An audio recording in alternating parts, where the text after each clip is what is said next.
Today, I think technology is moving faster than ever before. We have all kinds of really cool things going on. Augmented reality. We got this whole meta universe going on. We got robots driving trucks and cars. We have just EVs. There's so much new stuff coming on board here. And I think it's always good to have kind of one eye on the future, see what's coming down the pipeline, and finding out where the areas of opportunity are. So in this episode, we're going to talk a lot about this new augmented virtual reality world. Where is it at today? Where are the benefits? How does it impact my business? How does it impact your business? So we all have this utopia and these ideas of diesel technicians with glasses on, and then they're able to see things like virtually there and pull up repair information and do stuff, or in a 3D environment, learn how to do diesel technician training. So a lot of cool things we're going to talk about in this episode. I think you're going to enjoy it. So sit back and let us know what you think about it.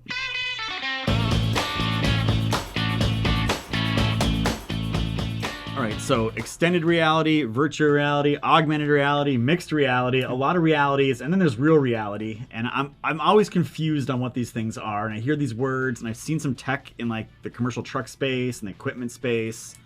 So I've always been like, man, I need to learn more about this. Yeah. And then I happened to find Kyle, who I've known here for about a month now, apparently.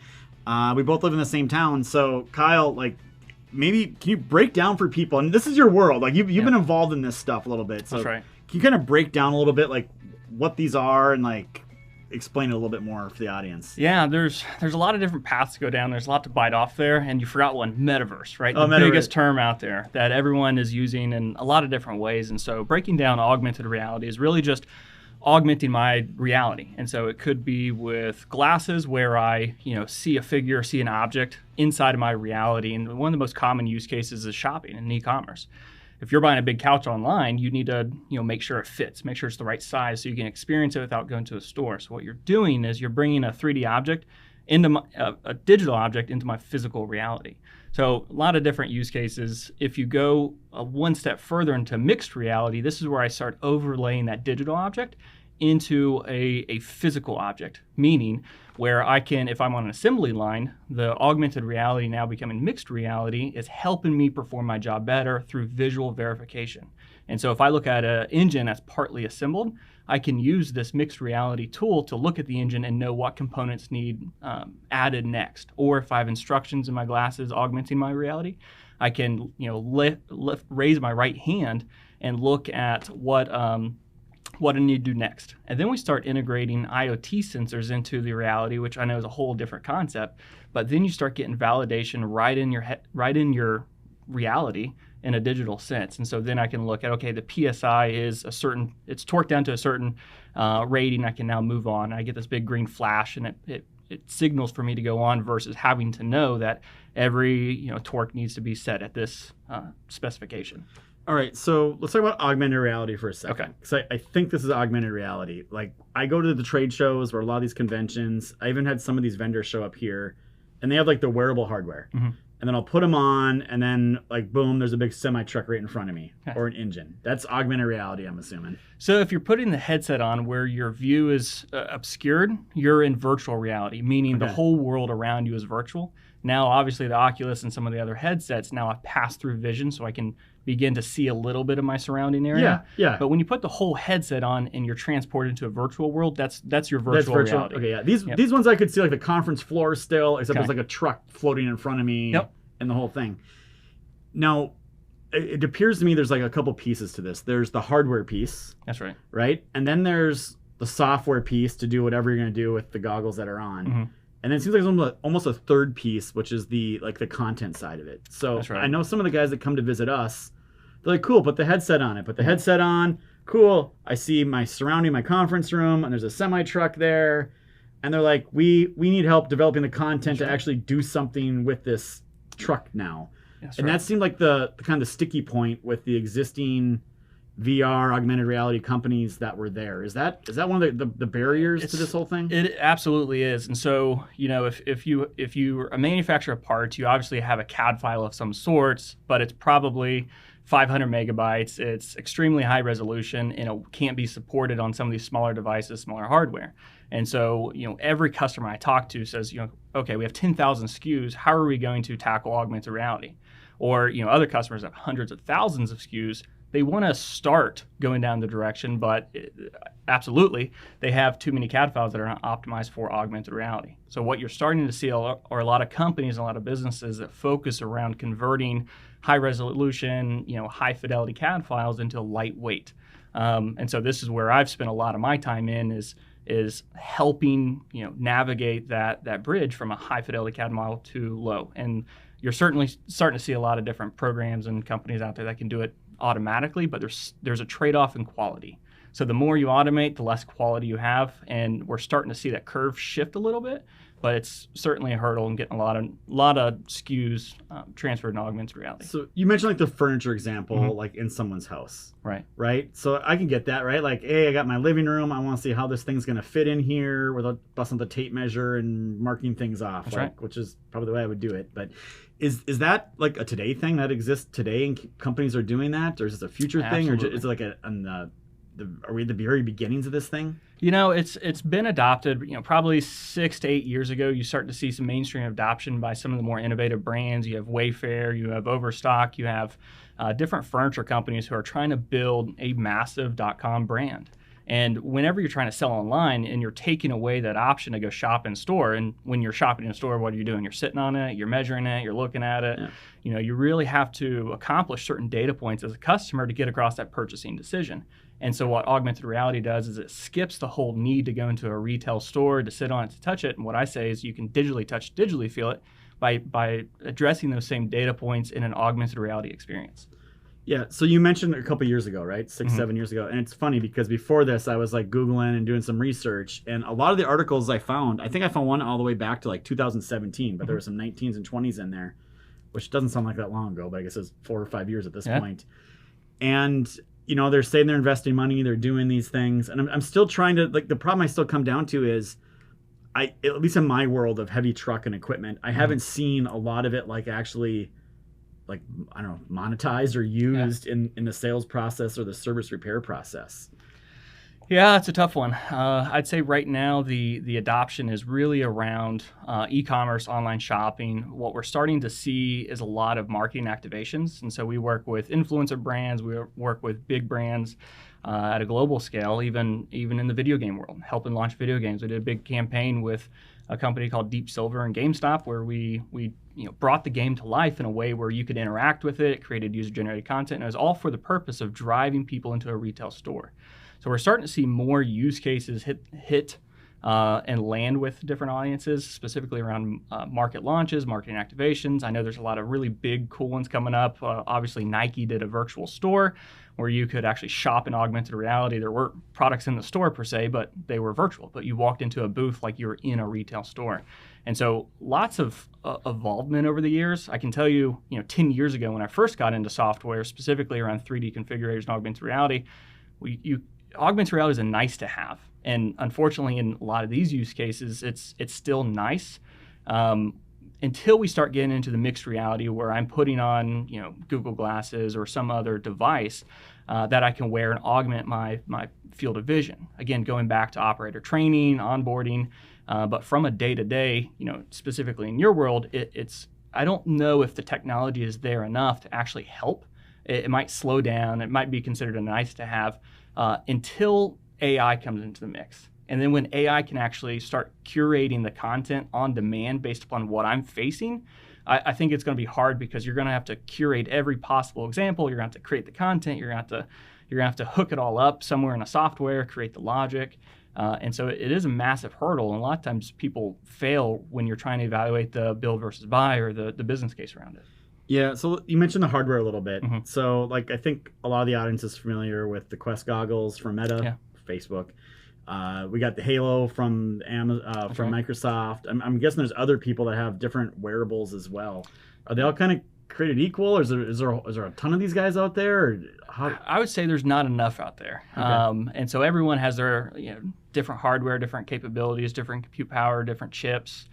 Different integrations, right? When you start going down the road of Apple, it's going to be a omni-channel experience where whether I pull up my phone, my watch, my tablet, MacBook, glasses, it's all going to be an extension of one another. And so it's really going to be built for the consumer. Other types, the Facebook Quest, or the Meta Quest is really built for VR. And, it's not just VR games. It's not going in there and, slashing fruit or whatever, my kids like to do on it, but, they're starting to have, experiences, YouTube videos, shopping, all in a virtual reality setting. So then, it's all about ease of access. And so they're trying to create a more pleasurable shopping and engagement experience that, you can easily tap into a virtual world. You can usually jump into a game, you can shop, you can do everything in a virtual setting, which, for some people, it's better than the real world they live in. Yeah. So I know it seemed like this whole, augmented VR stuff was getting a lot of momentum, a lot of talk. Obviously, Facebook renamed their entire company to Meta. And then everyone was talking about it, and then kind of like ChatGPT and AI came along, it feels like the last 6 or 9 months. And no one's talking about that stuff anymore. They're talking about the new thing. Are you seeing people shifting their mindset and investment money and where they're spending the resources of these companies, or is it still both? It's almost sounds like they combine at some point, the way you were kind of talking there a little bit. I think they will combine at some point, because AI is going to solve a lot of adoption problems and the content creation problem for augmented reality. Now, the metaverse is not going away, right? Every technology has a hype cycle. We hit the hype. We went through the trial, and now you're starting to see real use cases, right? The shopping and using augmented reality for e-commerce is here to stay. Right? I think once people start using it and they understand the value it adds, it's hard to go to a shopping experience that doesn't have it. And that's what I've been talking to a lot of my customers about. Even Amazon right now has an augmented reality experience where I can try it in my space. And because what it does is it decreases returns, it increases customer satisfaction because they're more confident in what they're buying. It keeps people engaged on a landing page. So from a marketing perspective, if I have a certain dollar amount that's associated with time spent on page, I can start increasing that by creating that engaging experience. And so then kind of go to the other end of it, the metaverse, absolutely. All right, people are spending more and more time online. Gen Z, which everyone's trying to go after right now, they're online and they're engaging with each other. And so how can we create that experience that the next generation is going to expect when it comes to socializing, shopping, and engaging with one another? So I know you have a little bit of experience kind of in our space at Heister Yale. And you've obviously been around and understand this technology. Where do you see it having the first or the biggest impact in our industry? Is it the training side? Is it helping people repair things, diagnose things? Yeah. Like where do you see it really having the positive impact? Yeah, you hit it, right? So one, there's obviously marketing, which is already picking up on it, right? We were talking about doing big augmented reality booths at trade shows so we can help articulate the technology behind the equipment, specifically the robotics, the forklifts, the attachments, right? So you can't bring every attachment to a trade show booth, but what we can do is augment it. So then you can still see all the options, how they work.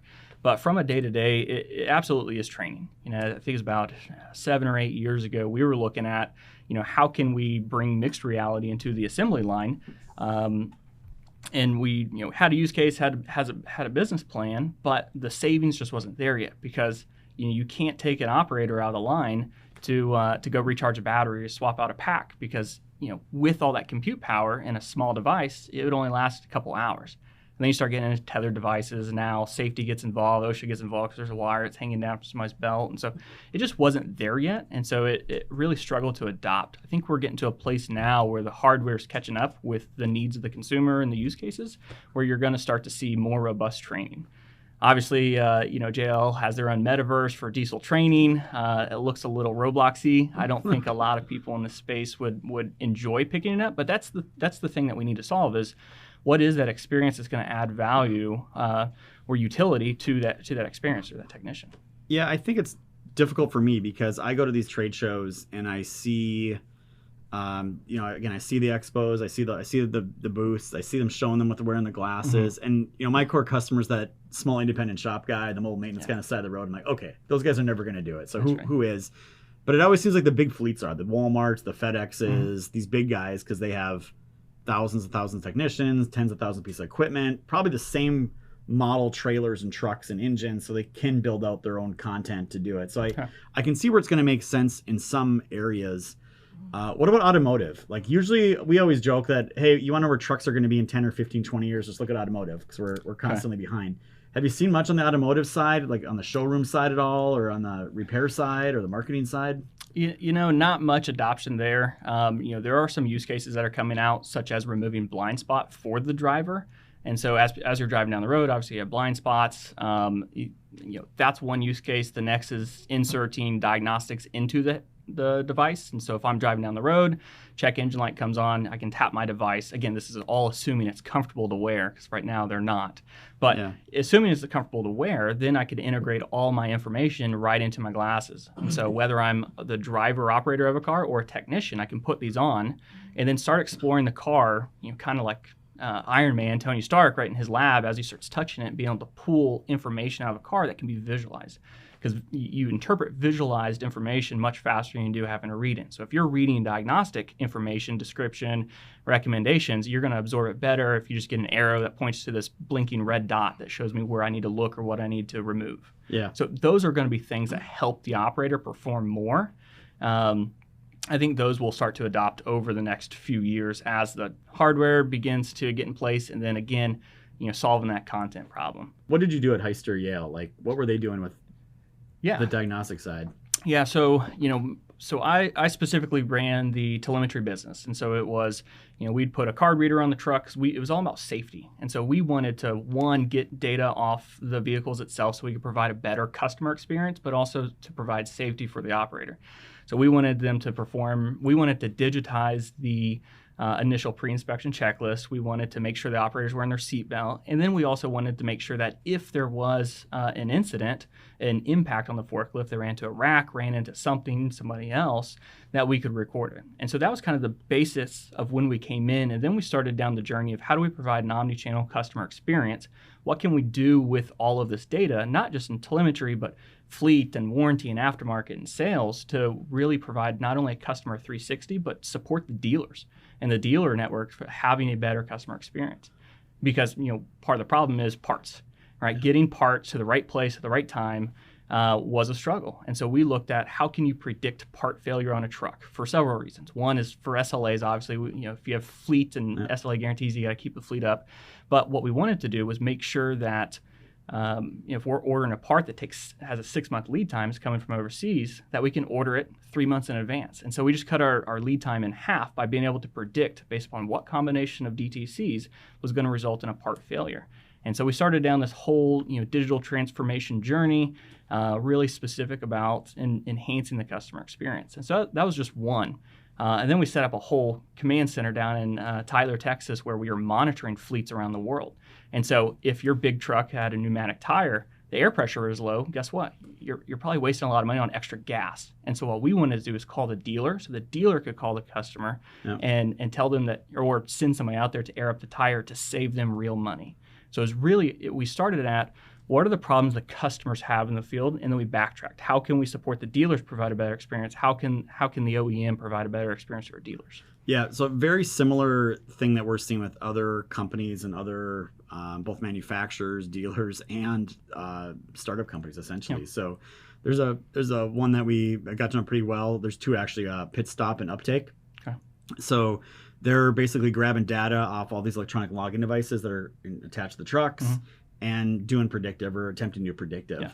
So you start running into some problems because from the customer side, they just want one place to go to no matter what they got, right? Yep. It's a pain for them if they have to talk through 8 or 10 different platforms for every piece of machinery they have.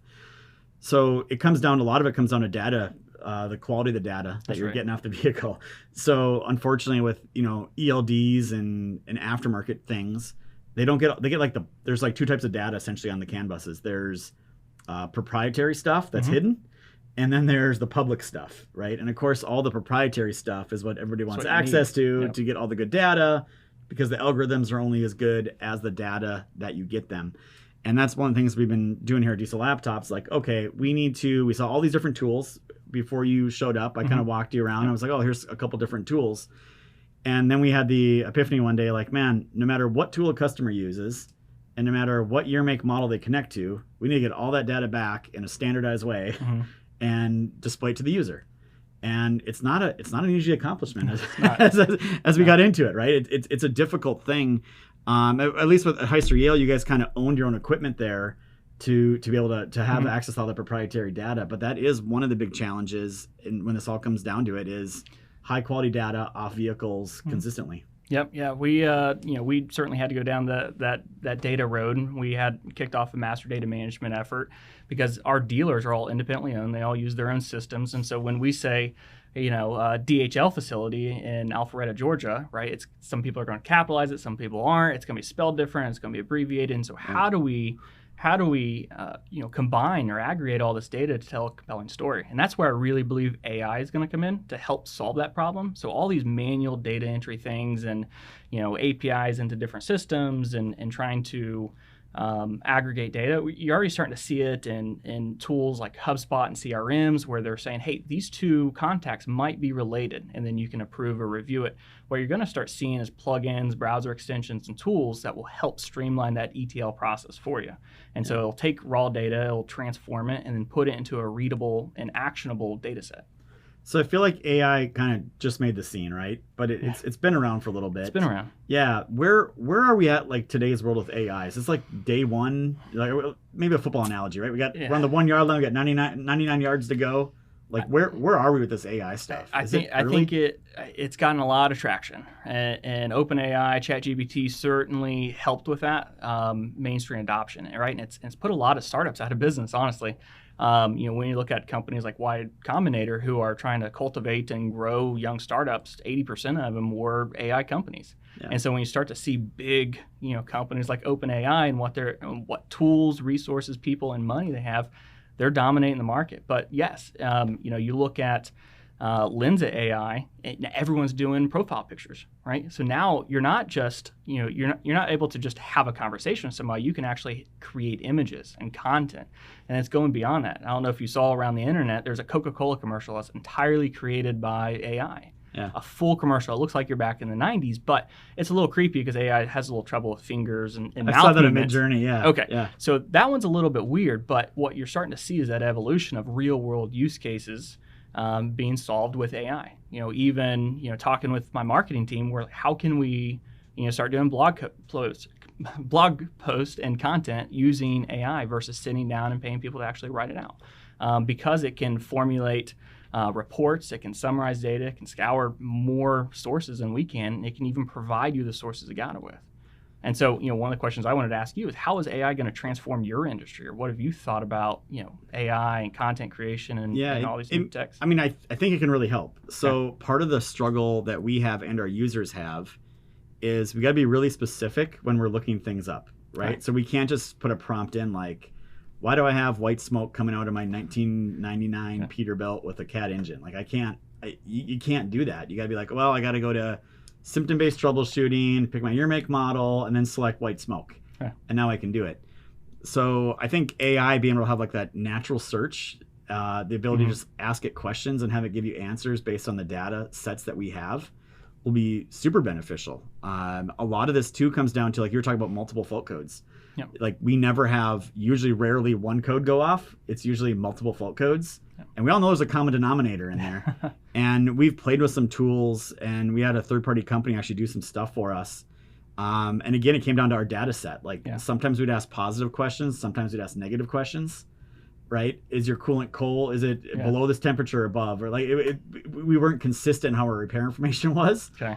So their tool had a hard time ingesting that to be like, well, now you're asking if it's this way instead of that way. So it was a lot of those problems we ran into. And we got it working like 90%, where you could put multiple codes in and it'd be like, well, based off those 3 codes, here's the number one thing. But now seeing like what you can do with these AI things is unbelievable. And I'd even say go back to like the AI, like the Midjourney is one I've been playing with more than anything for photo generation. Yeah, you're absolutely crazy. Be like, show me an office party from the 1970s with, dancing monkeys and guys in business suits, and boom. And it looks just like a 1970s photograph from that era with the reality of it. I knew the new version, the finger thing they figured out, but then there's other weird things that happen once in a while. But it is really amazing. And that's one of the things I just talked to the marketing department. I was like, man, we need to actually grab some of the, because you can actually upload your images and your products and then be like, okay, now show my product in Saudi Arabia on an excavator. And it'll like, boom, here it is. So I think it's really gonna be interesting to see how marketing picks up on all these things. And the video stuff is unreal too, the deep fakes. And it looks legit like Dwayne Johnson talking and doing a thing, and he's like, that was not me at all. Had nothing to do with me, right? So it's the world's changing really, really quick. So let me ask you. So one of the use cases I was really picking up on, I didn't really apply it to this industry until we're talking, but what about customizing the training or the instructions to a tech who's performing a specific function? Everyone learns a little differently. Some people like to read, some people like to watch videos. How you instruct people, AI can adapt to a specific person and deliver content, deliver instructions specialized to you and in real time. Like, how do you feel about that? Do you think that would... Well, it'd be better than today. So today's reality is most shops that have technicians, they're never actually like tested by anybody. It's just the guy that's running the shop kind of knows who's good on what, or he thinks he knows. And it's amazing. There was a company that we worked with called Today's Class, and they came out with this like micro learning tool, right? It's like 5 questions a day or whatever. And seeing how poorly people scored on some areas that they think they know, like safety was one of their lowest ranking test result areas, right? But it's one of those things, especially in the smaller shops, there's not a lot of thought put into who can actually do what are their weaknesses, what are they good at, what job should I put them on that's best. I mean, I ran a 30-bay shop, and we had hundreds and hundreds of trucks we'd work on every single month. And we have a service writer who's just trying to use their best judgment to figure out who's due for work next, who can work on it, should I wait? Like, they're just trying to do their best mind power processing wise. And you'd sit there and be like, man, there's got to be a better way. Like, there's no way one person here is optimizing the workload in this shop. People optimization. Technology needs to. Yeah. In the warehousing space, we'd always work with labor management systems. And so how many picks per hour are you doing, and where should you be at? And so, the ability to quote unquote do a digital twin of a technician and then be able to address, are they a top performer, are they underperforming, and then recommend where they're underperforming to optimize their overall output. Yeah. Well, I love this subject. Like, we didn't even get to blockchain. We only lightly touched on some of these subjects and everything. So I think I'm going to get you back here for like another episode. We can dive into a lot more of this. I guess I'm going to ask you 2 questions here. Okay. One, this is all kind of newer stuff, right? If people are just like, don't know anything about it and just want to start learning about some of this stuff, is there particular websites, forums, groups? Is it just start Googling and reading up on it? Where do you even begin? Yeah, there is a lot to bite off. I'd recommend, go to ChatGPT and have a conversation. Ask it where you should begin. No, kind of joking, but do research, right? There's a lot of YouTube videos out there. There's a lot of companies out there that are doing it. Do your own research, read up on it. Make your own assessment of the technology. I think that's great. I'm going to do that after this. I'm going to go ask ChatGPT, like, hey, where do I start to learn more about AI? Just see what it says. So it'll be interesting. Kyle, people want to get a hold of you at all? I know you're doing consulting stuff out there. You're current with someone else. You got ideas for more business things. Like, people want to connect with you. Where's the best place to do that? Yeah, you can find me on LinkedIn. My handle is the LinkedIn URL, then Kyle.Cooper or KyleCooper03 or Kyle@starfishing.xyz. I never even heard of starfishing.xyz. And my executive assistant's like, have you ever heard of an XYZ domain? I'm like, I haven't. You're going to start seeing a lot of them. Yeah, you're going to start seeing a lot of them in the Web3 space. So as people start building, decentralized apps and cryptocurrencies, you're going to see a lot of XYZ. Cool. Well, I got to go buy a diesel laptop's XYZ domain. It sounds like. So, Kyle, thank you very much for coming on. Yep. We're going to call this an episode. Remember, it's not just diagnostics; it's diagnostics done right. And I know the future is all the things we talked about here. AI. We didn't get into blockchain. That's part of the equation.